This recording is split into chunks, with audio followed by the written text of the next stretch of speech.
ang pagkakasal ay isang banal na gawain at siyang saliga ng ating lipunan.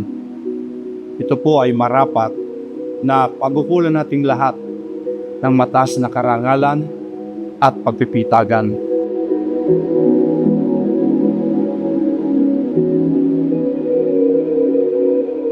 Dear, bago ang lahat, gusto kong magpasalamat sa ating Diyos dahil tinupad niya ang isa sa pinapanalangin at pinapangarap ko sa buhay na ito. At yun ay makaisang dibdib ang taong nagbigay ng dahilan para patuloy akong lumaban sa aking buhay at patuloy na maglingkod at magtiwala sa ating Diyos.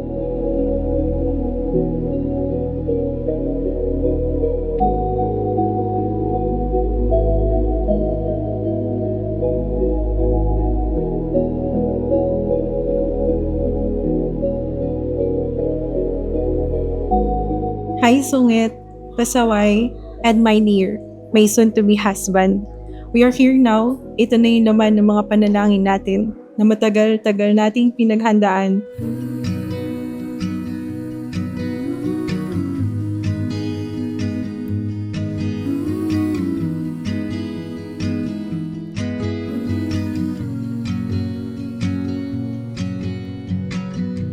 August afternoon, I can picture you walking with your father. Salamat kahit sa dami-raming problema at hirap na dumaan sa relasyon natin, ay patuloy ka nandyan sa aking tabi at patuloy nagpapatatag sa ating relasyon. Tayo po ay nagkakatipon ngayon sa harapan ng Diyos upang pagbuklurin sina kapatid na Romnick, Francisco, Gabona at kapatid na Sofia May Cruz Tadeo sa pamamagitan ng banal na pagkakasal. We are born only to die. Oh, but Thank you, kahit lagi kayong galit. Kahit laging mainit ang ulo nyo. Maraming salamat po, Mami at Daddy, sa lahat ng pagmamahal, sakripisyo at paghubog na ibinigay niyo sa akin. Wala po ako sa puntong ito ng aking buhay kung hindi po dahil sa inyo. sweet like Jeffrey Pines, I pretended I could read your thoughts. Now it's Your good mornings and good nights messages becomes my habit on reading and found myself smiling on your corny jokes. Rexan!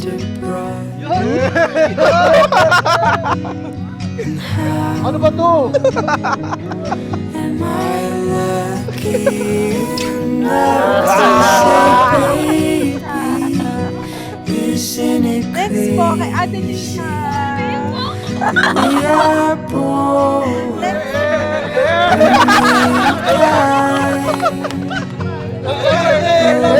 lately, I've been counting my stars, 'cause I will spend my whole life. Tanda ko pa nung mga panahon na yon, wala pa akong cellphone kasi di ba tinetext kita noon gamit cellphone ng tatay ko.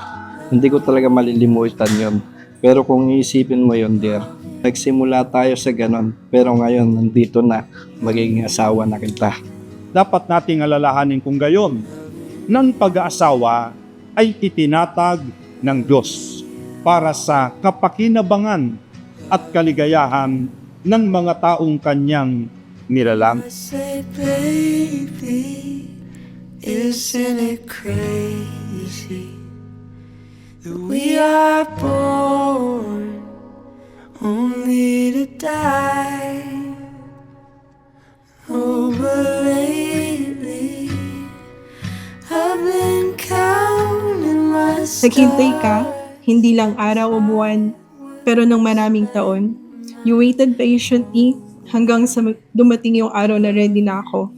Sorry kung natagalan, hindi ko intensyon na pahabain ang paghihintay mo. May mga bagay lang talaga sa buhay ko bitiwan noon at kinakailangan kong unahin at bago pa man kita makilala, madami na akong pangamba sa buhay. Mapalad ang bawat isa na natatakot sa Panginoon, na lumalakad sa kanyang mga daan, sapagkat yung kakanin ang gawa ng iyong mga kamay. Magiging maginhawa ka at ikabubuti mo. Ang asawa mo ay magiging parang mabungang puno ng ubas sa mga pinakaloob ng iyong bahay. Ang mga anak mo ay parang mga puno ng ulibo sa palibot ng iyong dulang.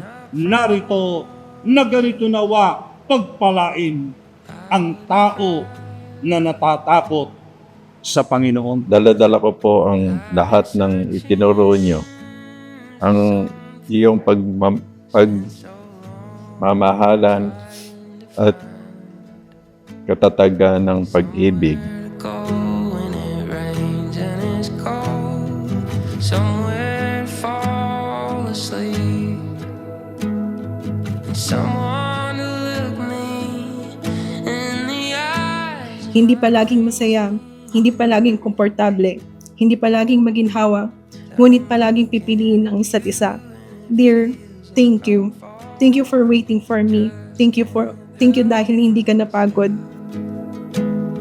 I'm standing here on the edge of a moment. Words don't fail me now. Ngayon, dear, sa harap ng Diyos, ng ating mga magulang, sa ating mga kapatid, at ating mga kaibigan, ako si Romnick Gabona na magiging asawa mo, ay nangangakong habang buhay kitang pakamamahalin, aalagaan at iingatan. I love you, I love you, I love you. All is shaking in my bones. All is heart like drummers drum. 1,000 birds caught in my chest. 1,000 years, a lifetime lived in silent sounds and thunderstorms.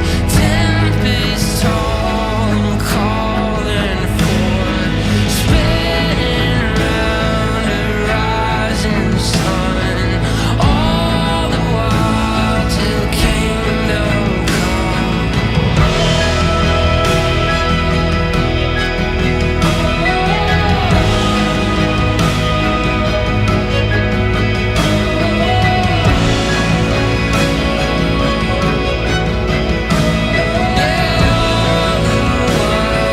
kingdom come.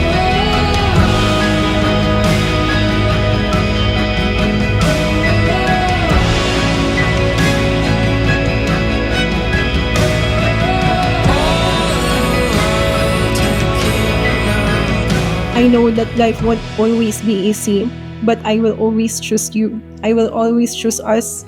The family, we will grow together. We will build together a home full of love, trust, loyalty, and faith. Yung pangarap natin, yung panalangin nating dalawa na paulit-ulit nating hinihiling sa Ama. At alam ko, ito ang dahilan kung bakit ikaw ang kasama ko. I love you.